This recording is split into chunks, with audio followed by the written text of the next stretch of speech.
오늘 본문의 말씀 보면 예수님이 침례 요한 앞으로 지나가니까 자기 제자들에게 이런 말을 해요. 보라, 하나님의 어린 양이로다. 지금 침례 요한이 그 제자들과 함께 있는데 예수님이 이리 지나간다 이거죠. 얘들아, 저기를 보라. 저분이 하나님의 어린 양이다. 이렇게 그 36절에서 가르쳐 주고 있죠. 다시 봅니다. 예수께서 거니심을 보고 말하되 보라, 하나님의 어린 양이로다. 이 하나님의 어린 양이라고 하는 사실을 어떻게 알았냐? 하나님께서 눈을 감으니까 어떤 활동사진 보듯이 그림을 보고 저분 내가 기도 중에 봤다. 그런 식으로 알아서 가르친 것이 아니라 전에 나도 몰랐다 이거예요.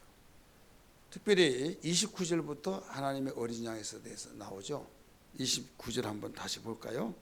이튿날 요한이 예수께서 자기에게 나오심을 보고 이르되 보라, 세상 죄를 지고 가는 하나님의 어린 양이로다. 이렇게 말하죠.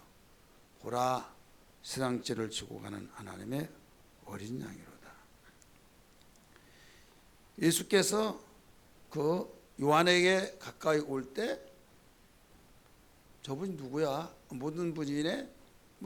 이런 저런 말을 했을 것이라 이거죠. 그런데 분명하게 주의를 환기시키면서 보라, 똑바로 봐라. 저분이 하나님의 어린 양이다 이거예요. 그러면서 우리가 마태복음만 읽으면 그 물 위에 올라오실 때 침례 받을 때 성령이 비둘기같이 임했다. 이렇게 가르쳐 주고 있죠. 그러면서 이는 내 사랑하는 아들이요 내 기뻐하는 자니라. 이렇게만 소개돼요.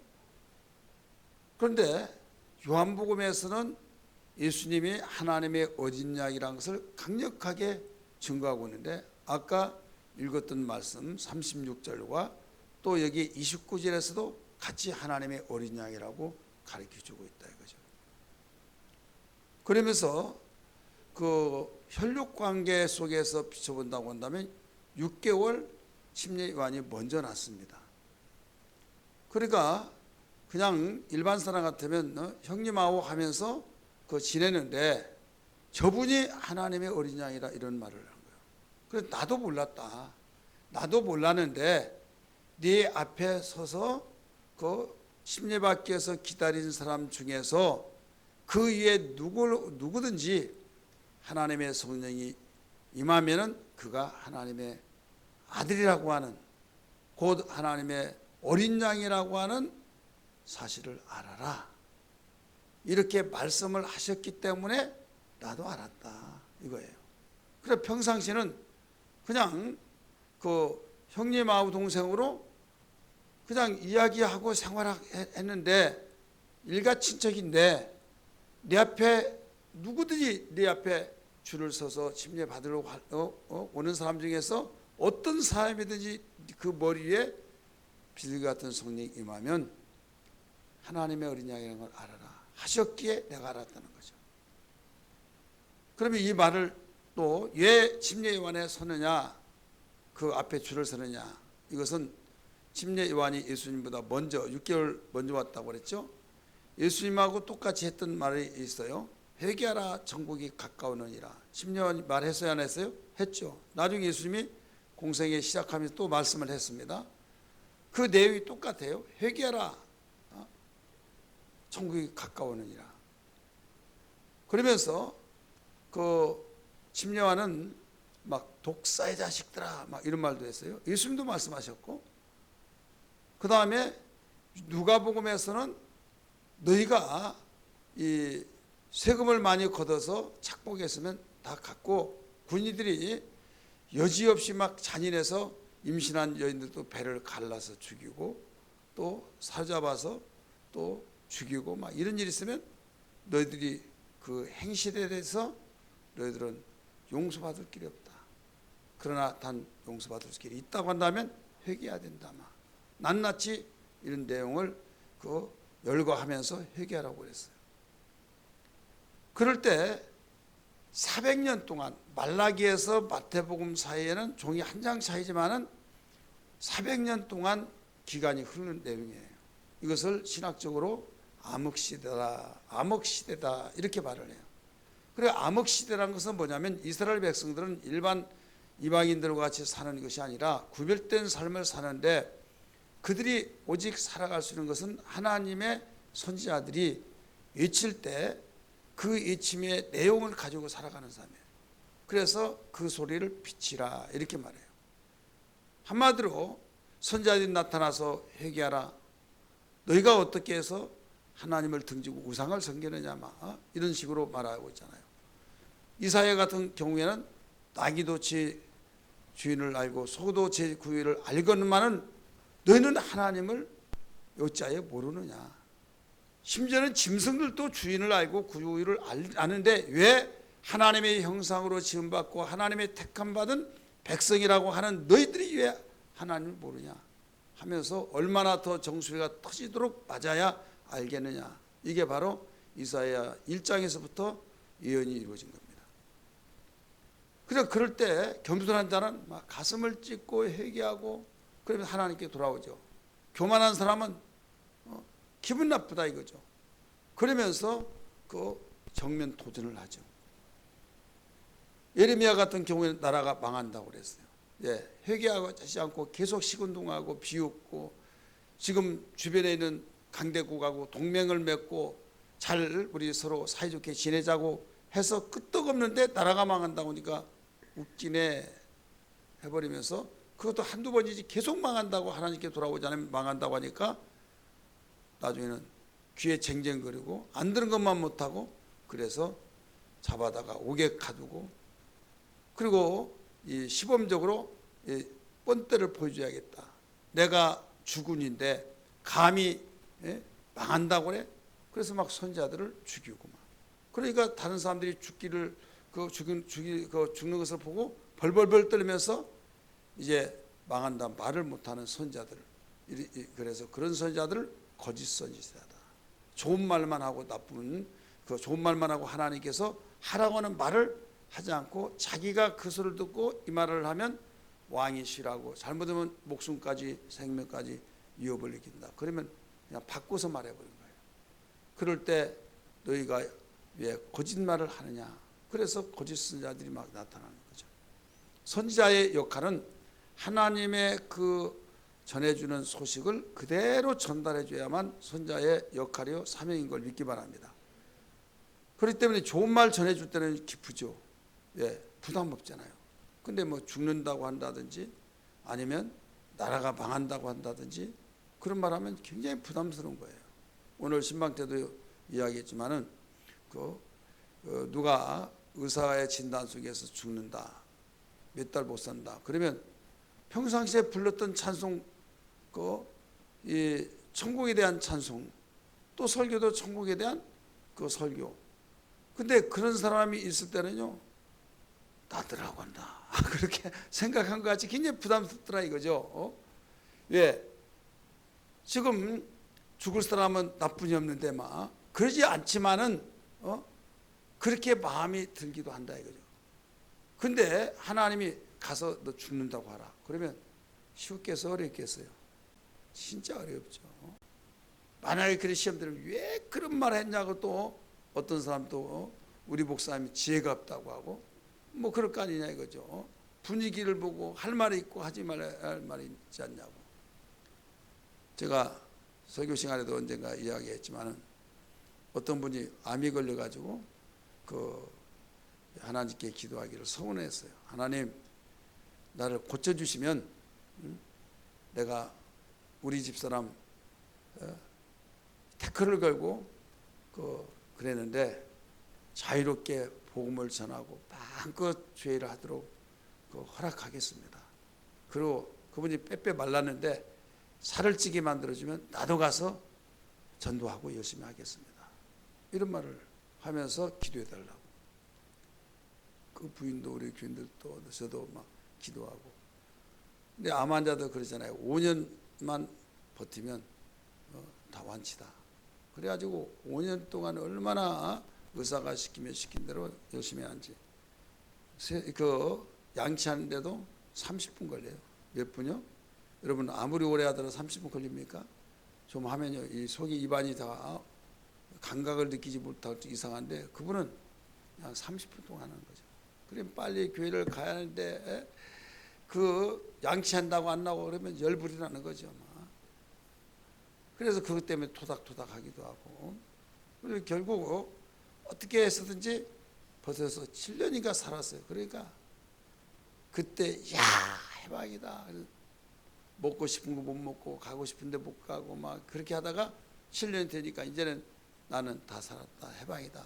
해서 막 놀러 다니기 바쁜데 부인 주일 마음껏 하라고 하더니 데리고 다니라고 자기는 운전 못하니까 여기저기 돌아다니라고 뭐 정기 예배도 빠지고 막 그런 상황 속에서 저러면 안 된대 저러면 안 된대. 그 파스 붙이면 파스가 막 저기에 파고 들어온 것 같은 느낌이잖아요. 아주 싸하면서 저러면 안 된대 저러면 안 된대. 사모님이랑 이야기하면서 그래서 이제 연걸 얼마 있다가 아프다고 가봤더니 재발 나온 거예요. 재발해가지고 예 재발하면 그 암 환자도 힘들더라고요. 그래서 재발이 되어서 낫게 해서 백방으로 뛰고 또 엉엉 울리면서 기도하고인데 저런 정도는 안 된다. 하나님은 소원한 걸 다 낱낱이 들으시고 그 소원을 갚은 것이 지혜인 거지 갚지 않고 마음이 변경되어진 것이 지혜가 아니에요. 나중에는 더 심각하니까 그 부인이 처음부터 다시 가르쳐달라고.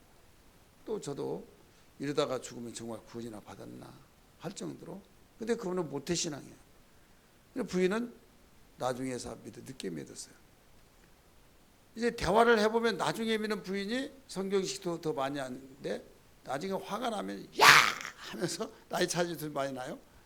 네가 알면 얼마나 하냐? 나는 모태신앙이야. 막 그렇게 해가지고 모태신앙을 확 눌러버리는 거예요. 막. 그러면 또 여자도 성깔이 좀 보통이 아니에요. 모태신앙이라면 타자 막 또 해가지고 한바탕 하고 막.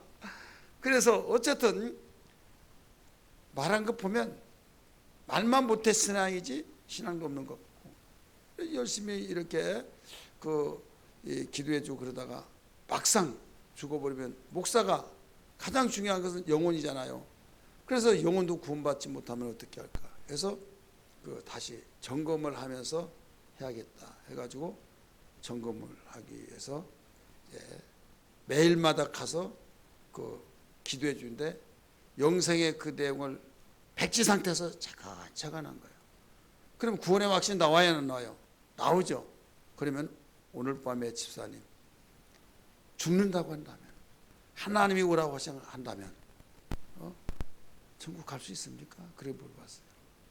천국 갈 수 있습니까? 그랬더니 느닷없이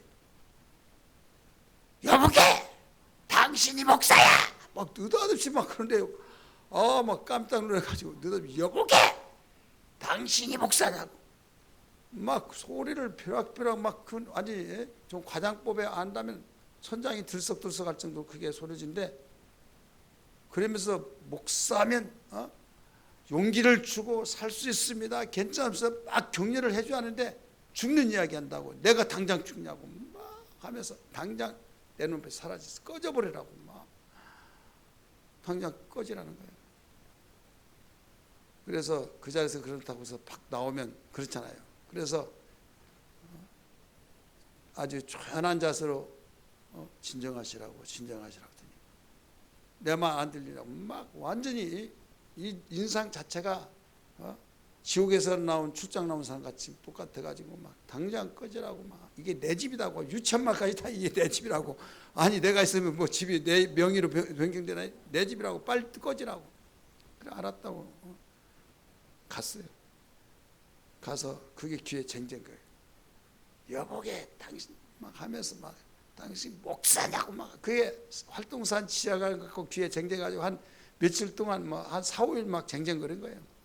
기도하다가도 막 목사가 봐봐 그래서 얼마나 그랬는지 한 일주일쯤 됐더니요. 내가 말하기 전 절대 안 간다 그랬어요. 왜?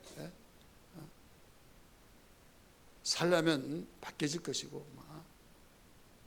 그랬더니 일주일 되니까요. 전화가 왔어요. 목사님, 내가 그렇게 말했다고 안 오시면 됩니까? 그래, 목사는요 차가리도 없어. 그렇다고 또 그 말 듣다고 그런 말 했다고 성경책 가지고 또 달려갔어. 그게 목사입니다. 어떻게 보면 자존심도 없고, 어떻게 보면 그 말 듣고 간 사람이 어디 있습니까? 막 죽으려면 무슨 짓을 못하냐. 근데 그게 하나님 마음이 아니기 때문에 또 갔어요.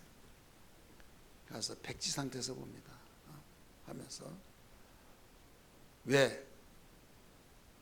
영혼이 중요하니까 영혼이라도 구원시켜야 하겠지 않느냐 이거죠.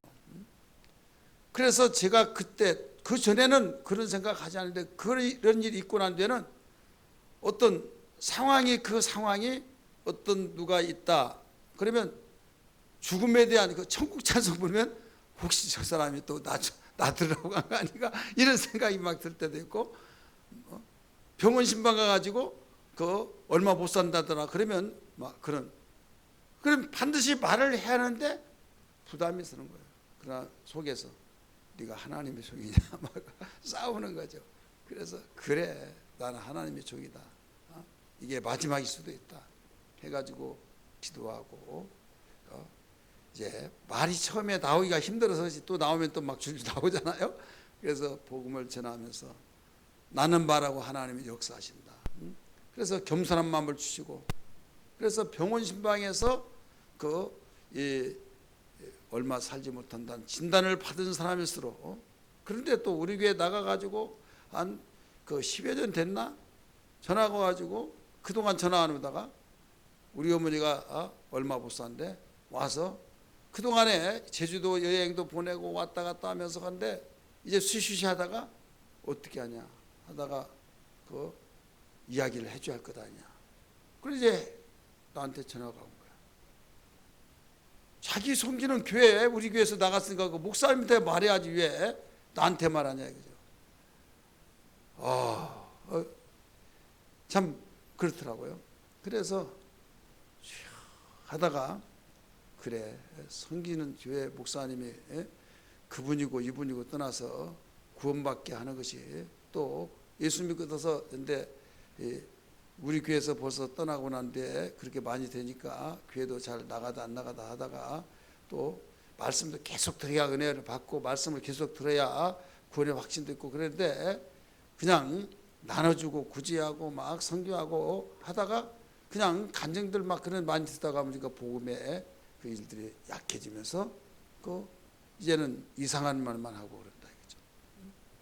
그래서 지금 찬밥도 은밥 가질 것도 없이 영혼을 구원시키는데 이게 마지막 이 가는 길이라고 한다면 존심도 있고 자존심도 있지만은 기분은 나쁘지만은 어떻게 주여 하면서 또 갔어요. 가서 아주 이 처음 사람처럼 자상하게 이 잡듯이 여러분 이 잡는 거 알아요? 이 안 잡은 거서 모르죠. 막 썩해란 것이 있어요. 막 여기 실밥 있는데 돋보기 써야 보이는데 조그마한 알쓰를 가지고 그냥 기어다니는 그냥 딱 하면 피가 툭 터지고 그러지만은 조그마한 것이 막 알을 실은 거지. 그러면 그 잡지 못하고 그러니까 그것도 호롱불에서 막 딱 접어가지고 입이 내가 따다다다다 해가지고 막 나중에 호롱불에다가 즈르륵 대면 옷 안 태도록 그러면 두두두두 맞잖아요. 그래서 차근차근 이 잡듯이 복음을 쫙 전해줬어요. 전해주고 지금 진단을 받았는데 무슨 병인데 3개월 못 산다는데 1개월 지나고 이제는 2개월뿐이 못 산다고 합니다. 어떻게 하시겠습니까? 지금 기분이 나쁘고 충격스럽고 그렇지만은 여기에서 냉정한 판단을 가지고 지금 이보다 다 좋은 천국이 있는데 준비하지 않느냐. 그동안 믿었지만 한번 다시 점검하라 하면서 참 힘든 이야기를 했어요. 자기 딸도 집사고 권사고 또 자기도 안수집사고 또 동생도 믿고 그런데 자기 섬기는 교회에 있는데 왜 나한테 말을 하냐. 그러면 굉장히 기분은 안 좋죠. 안 좋지만은 천국 가는 길이라고 한다면. 그래서 그런 일들을 보면 정말 힘들어요. 힘들지만은 이건 하나님이 우리에게 원하신 것이다. 지금 예수님이 지나갈 때 보라 하나님의 어린 양이다 라고 말한 것은 어린 양이라고 하는 그 자체를 안다고 한다면 어떤 의미란 걸 아는데, 대부분 사람들이 어린 양이라고 할 때 거기에 대해서 어린 양 귀엽잖아요. 강아지 새끼 나면 막 귀여워가지고 막 애들 보면 서로 데려가고 막 입을 맞추고 뽀뽀하고 막 놀고 그런 거 있잖아요. 그리고 어린 양은 더 그렇거든요. 막 하얀 어린 양에다가 막 그 온순하고, 그러니까 같이 놀아주고 이런 걸로 생각한다 이거죠. 그게 아니라는 것을 오늘 알아야 될 줄 믿기 바랍니다. 우리의 믿음의 주가 되신 예수를 알자. 예수를 아는데 어떤 예수를 아느냐? 하나님의 어린 양이라고 하는 사실을 알아야 된다 이거예요. 따라서 하나님의 어린 양이라는 사실을 알라.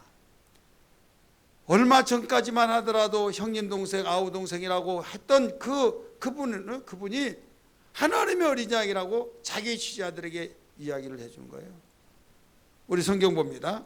1장 우리 29절 아까 읽었으니까 어린 양이로다. 29절 이제 30절 시작. 내가 전에 말하기를 내 뒤에 오시는 사람이 있는데 나보다 앞선 것은 사람이 있는데 그가 나보다 먼저 계심이라 한 것이 이 사람을 가리킴이라. 나도 그를 뭐라고 그랬어요?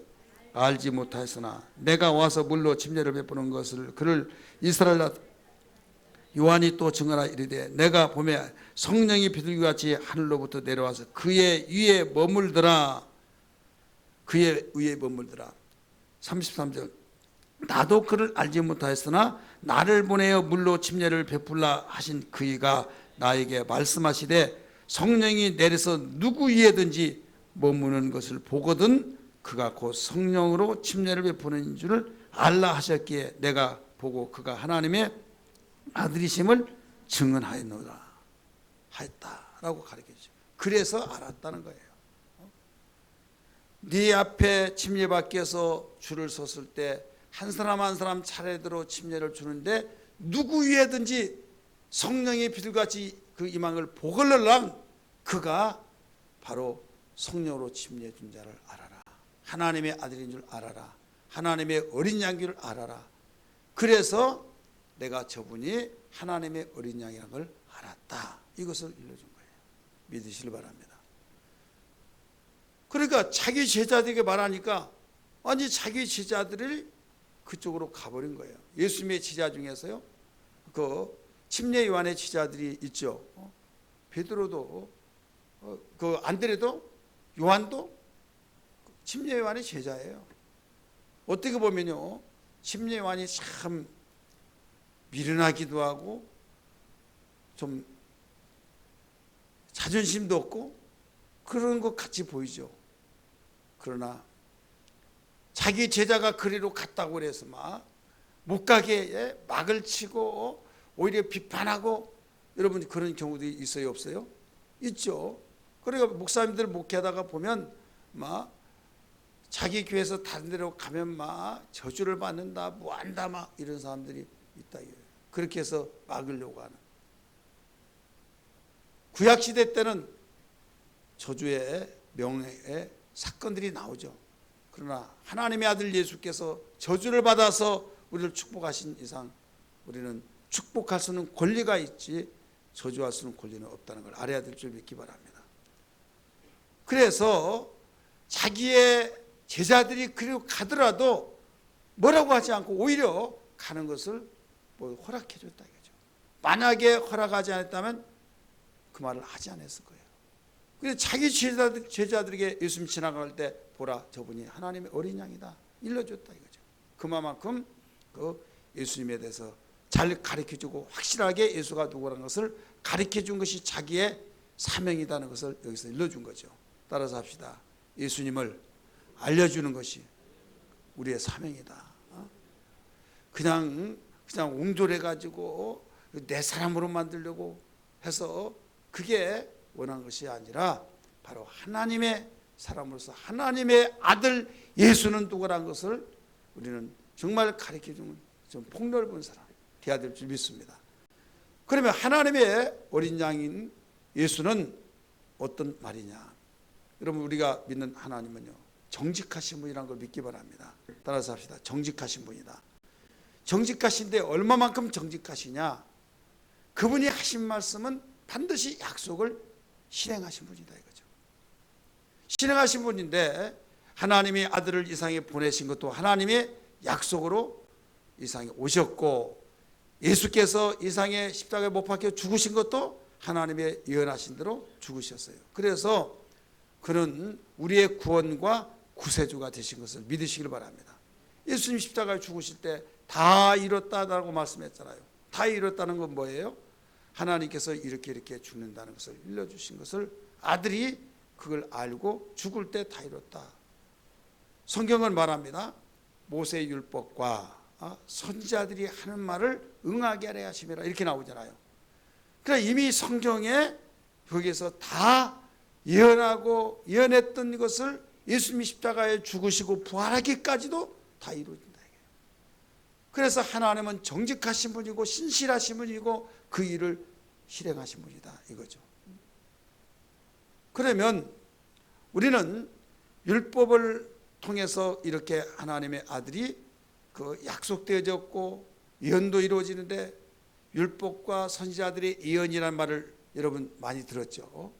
예수님이 엠마오로 가는 과정 속에서도 너희가 어찌하여 그를 의심하느냐, 모세와 선지자와 시편의 글에 나오지 않았느냐.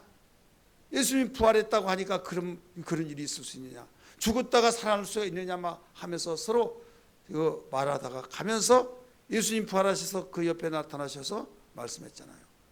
무슨 일을 그렇게 말하고 했냐, 당신은 어디 사람이냐.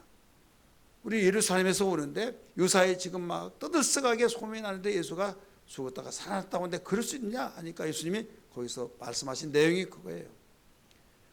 더디미는 자들아, 모세 율법과 선지자들과 시편의 글에 그렇게 나왔지 않느냐. 그런데 왜 그걸 믿지 못하느냐 이렇게 말씀했잖아요. 그래서 율법에는 두 가지가 있어요. 따라서 합시다. 율법에는 두 가지가 있다. 하나는 모세 율법이 있어요. 또 하나는 그 인간의 율법이 있습니다. 그러면 모세 율법은 뭐냐?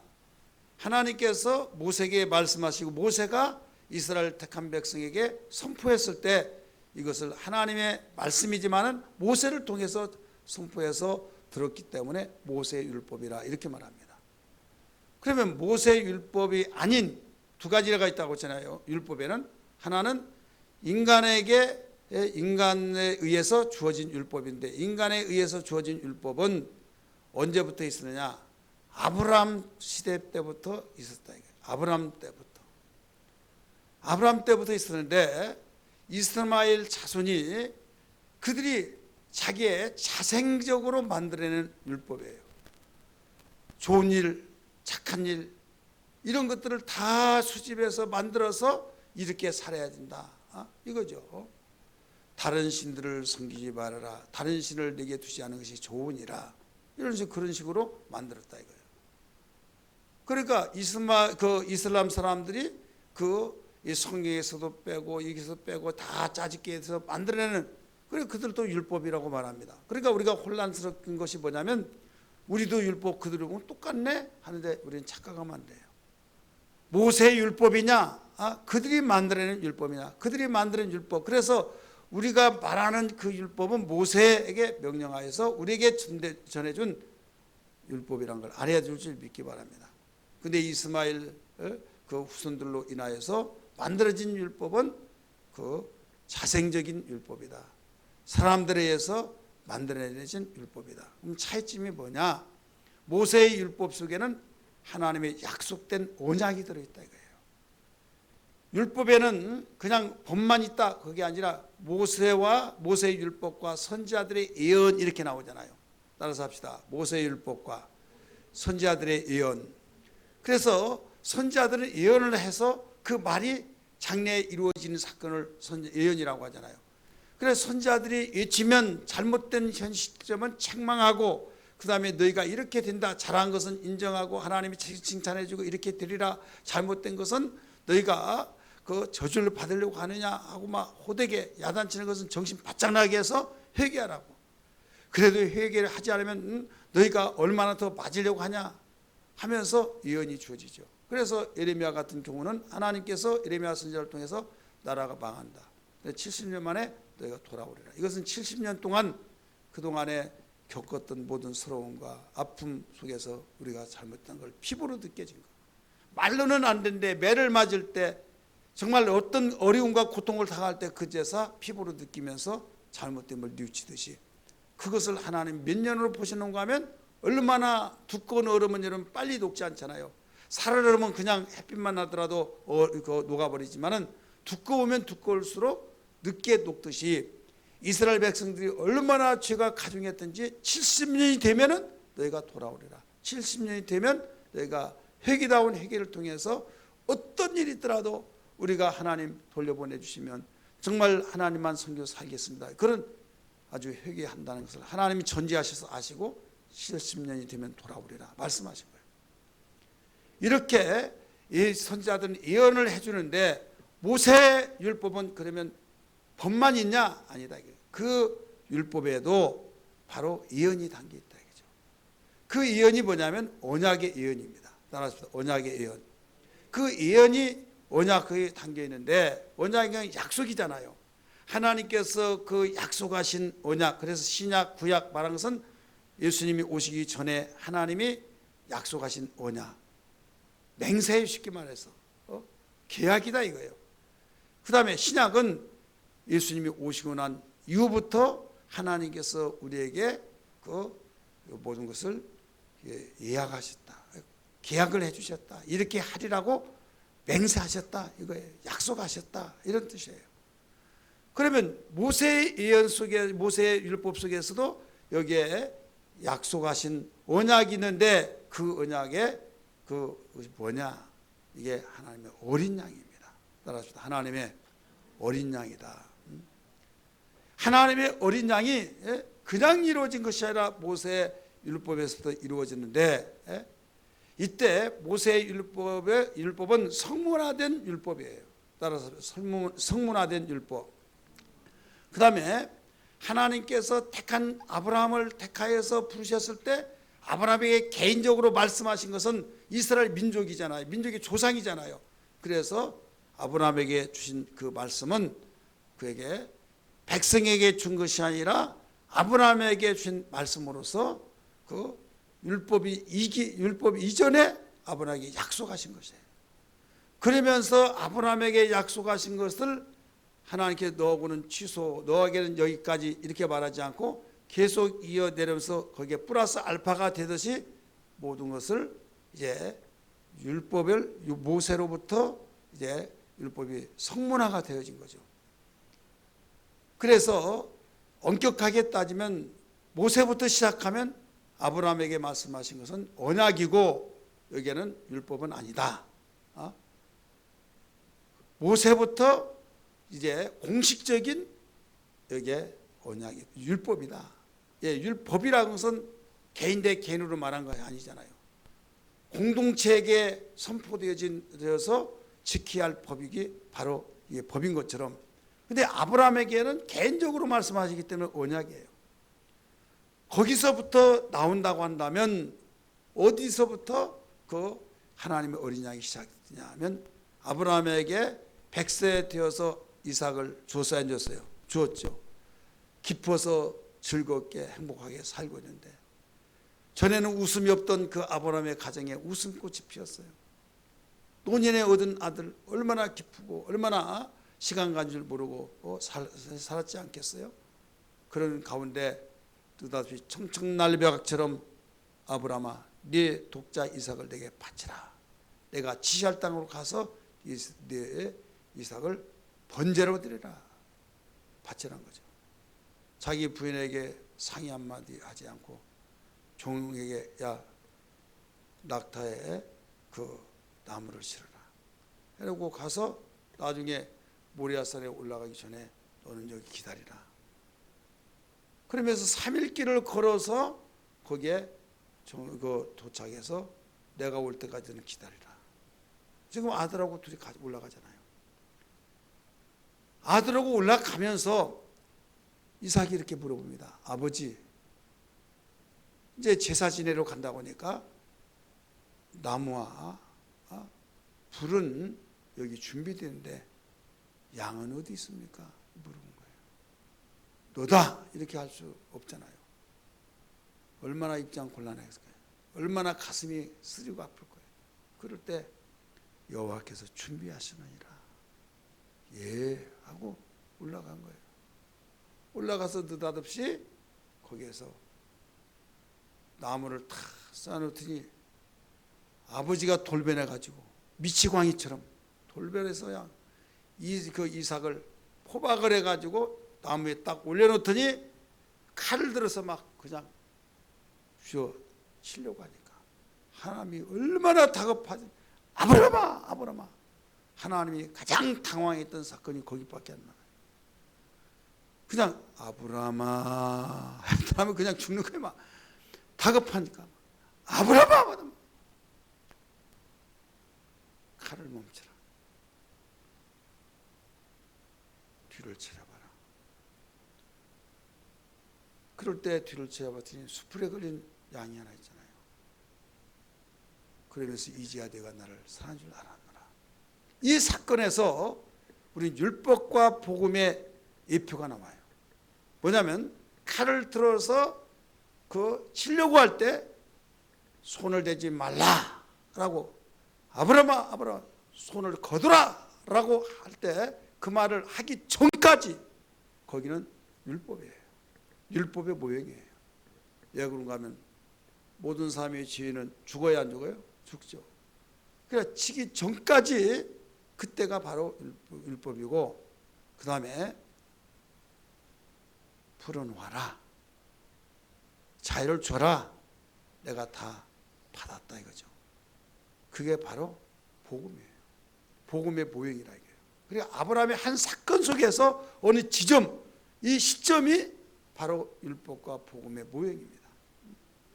예수님이 십자가에 죽으시면서 다 이뤘다고 하는 거기까지 율법의 완성이에요. 할렐루야. 사흘 만에 부활하신 거기에 복음의 출발이에요. 믿으실 바랍니다. 4일 길을 갔다고 했죠. 5일 길을 갈 수도 있고 6일 길을 갈 수 있는데 하필이면 3일 길이잖아요. 거기도 굉장히 의미가 있는 거죠. 3일 만에 부활하셨다고 하는 그 예표예요. 그러면서 거기에서 바로 어린 양이라고 하는 양이 등장해야 하네요. 등장이 되죠. 그래서 대신 죽은 거죠. 그래서 하나님과의 화목제물이 되어진 거예요. 그것이 이제는 율법으로 돌아와서 모세의 성문화된 합법적인 율법이 되어서 이스라엘 백성들에게 다 선포가 되어지면서 번제를 드리라, 소제를 드리라, 화목제를 드리라, 속건제를 드리라, 속죄제를 드리라, 모든 제사 거기에서 소제만은 피가 없는 제사지만은 거기에 4가지의 모든 제사에 모든 양이 들어간다 이게요. 따라서 양, 흠없는 양을 절뚝발이든지 눈먼 것이든지 털 빠진 것이든지 그런 양을 드리지 마라. 흠이 없는 양을 드리라. 그게 바로 어린 양을 드리라는 거죠. 여기서 그냥 된 것이 아니라 하나님께서 그 사건을 계속적으로 이어져 나가면서 여기서 흠이 없는 양을 나중에 어디에서 사용하느냐. 예수 그리스도의 모든 것이 오시기까지의 이제 등장이 되어진 거예요. 믿으시기 바랍니다. 그리고 하나님의 어린 양은 그냥 불쑥 하나님의 어린 양이라고 말한 것이 아니라 아브라함부터 시작해서 흘러나오다가 나중에 이제 출애굽하기 전에 거기에 마지막 10번째 재앙인 장자의 죽음의 사건이 있죠. 장자의 죽음의 사건 속에서 이스라엘 택한 백성들만이 비밀이 공개되어지고 어린 양을 잡아서 문설주 안팎으로 발라라. 그럼 피를 보면 넘어가리라. 이렇게 말하죠. 피를 보면 넘어가리라고 하는 그 어린 양이 죽음으로써 피를 발라서 재앙이 넘어가는 거죠. 유월절, 그러면 유월절이 며칠 날이다 해가지고 거기에 자꾸 집착해가지고 기독교인들 다 가짜다, 유월절은 1월 14일이다 막 하면서 어디에서 그렇게 주장해요? 하나님의 교회에서 막 우리는 유월절 지킨다 막, 우리 성탄 안 지킨다, 성탄절은 태양신을 섬긴 날로서 막 하면서 자기들이 성경적이고 대단한 성경적이고, 우리 기독교는 태양신 섬기니까 우상 섬긴 날이니까 완전히 마귀를 섬긴 날, 이건 사입이다, 이건 구원도 없다 막. 그러면 뭣도 모르는 사람은 그것도 가고 성경 찾아보면 유월절 나오지 않느냐, 유월절 영원한 규례라고 했으니까 막 이렇게 말하고, 유월절은 며칠 날이고 7.7절은 며칠 날이고 막 그러면서 이야기할 때 그런가 보다. 여러분, 유월절은 며칠 날이고 그게 날짜가 불려 있지만은 유월절은 넘어간다는 뜻이에요.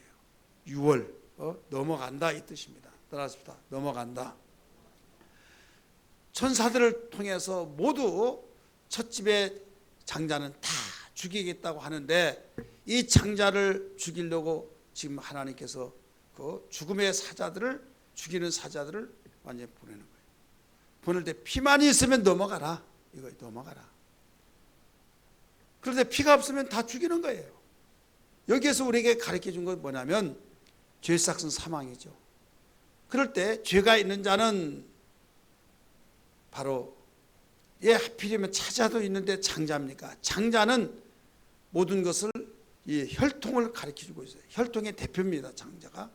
그렇기 때문에 하나님의 축복을 받는 자는 천대까지 내려가고, 또 하나님의 축복을 받지 못하고 저주를 받는 자는 천대까지 대가 이어질 수가 없다 이거예요. 이미 율법이 성문화되어서 선포되기 전에 이 장자의 사건이 벌써 여기서 암시해 주고 있는 거예요. 이런 사건을 지금 장자가 죽으면 저주를 받고 대가 끊겨버리지만은 장자 대신 양이 죽었기 때문에 넘어가는 것이다. 그래서 예수께서 십자가 못 박혀 죽으시고 어린 양 대신 예수께서 죽으심으로 너희들 축복이 시작된다. 저주의 모든 것이 다 잘라져 버리고 없어지고 축복이 출발되지고 이루어 나가고 있다 하는 것을 일러주고 있는 걸 믿기 바랍니다. 이 자리에 참석하는 우리 성도들이에요. 하나님의 어린 양이라고 해서 귀염둥이니까 막 보둥끼고 놀고 그렇게 말한 어린 양이 아니라, 하나님의 어린 양은 화목제물이라는 걸 믿기 바랍니다. 하나님이 약속하신 양을 보내주어서 이렇게 되어진다는 것을 암시적으로 가르쳐 줄 때, 예수 그리스도가 하나님의 어린 양인데, 바로 하나님의 어린 양인데 약속의 양 예수님이 오시기 전까지의 시대마다 바로 번제를 드리라, 화목제를 드리라, 속건제를 드리라, 속제를 드리라 할 때마다 양이 없이는 번제가, 속제제가, 속건제가 드려지지 않는, 모든 제사마다 양이 등장했다 이거예요. 이게 하나님의 언약의 양이란 걸 믿기 바랍니다. 하나님의 약속의 양이란 걸 믿으시길 바랍니다. 그 약속된 양을 믿는 것이 바로 오실 예수를 믿다가 실체인 양이 나타나셨다 이거예요.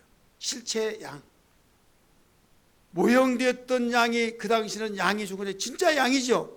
근데 하나님이 말씀하신 언약의 양은 바로 그 당시에 제사 지내니까 양으로 제사 지내라고 하니까 이제 실체의 양은 예수가 실체의 양이다. 이걸 일러주셔서 침례 요한은 예수님이 지나가실 때 자기 제자들에게 보라, 세상 죄를 지고 가는 하나님의 어린 양이로다. 요한복음 1장 29절에 또 36절에서 보라, 하나님의 어린 양이로다 이렇게 말씀하신 거예요. 흠이 없고 티가 없는 어린 양. 그래서 우리가 구원받는 것은 하나님의 약속 속에서 오신 어린 양 되신 예수 그리스도, 그분이 십자가에 죽으심으로 그 피로 말미암아 약속 속에서 나타나신 예수를 믿음으로 구원받았다는 것을 성경은 증거하고 있습니다. 우리 성경 다 찾을까요? 베드로전서 1장 28절 18절이네요. 베드로전서 1장 18절부터 20절까지 읽습니다. 1장 18절부터 시작. 너희가 알거니와 너희 조상이 물려준 헛된 행실에서 대속함을 받은 것은 은이나 금같이 없어질 것으로 된 것이 아니요. 여기서 조상은 누구예요? 아브라함부터 시작해서 이제 광야에서 제사 지내고 전수시켜줬던 율법 속에서 금이나 그런 헛된 행실에서 주어진 것이 아니라 금이나 은같이 없어질 것으로 된 것도 아니다. 19절 시작. 오직 흠없고 점없는 어린 양 같은. 자, 구약시대 번제 제사 시대는 어린 양으로 했어요, 안 했어요? 그래서 이제 어린 양으로가 아니라 어린 양과 같은 이거예요. 어린 양 같은 그리스도의 보배로운 피로 된 것이니라. 보라, 세상 죄를 지고 가는 하나님의 어린 양이다. 오늘 본문에서도 36절에 보라, 하나님의 어린 양이로다 라고 말했죠. 그러니까 하나님의 어린 양은 약속 속에 오신 예수 그리스도다. 그 피로 우리가, 그 보배로운 피로 우리가 구원을 받았다. 그 피로 우리는 구원 받았기 때문에 그의 피가 없이는 망한다 이거예요. 이슬람 종교에서 그들도 율법 하면서 네 앞에 다른 신을 두지 않은 것이 좋으니라. 오직 다른 신은 없고 여호와만 있는데 어떠한 일이더라도 두지 않은 것이 좋다. 이런 식으로 되어진 것이 아니다. 그러면서 이 말은 이 많은 사람에게 귀감이 좋고 그래서 막 갖다 붙이고 자생되어져 나온 하나님의 언약 속에서 계시 속에서 주어진 말씀이 아니라, 근데 모세의 율법은 모세에게 시내산에 올라오라고 하잖아요.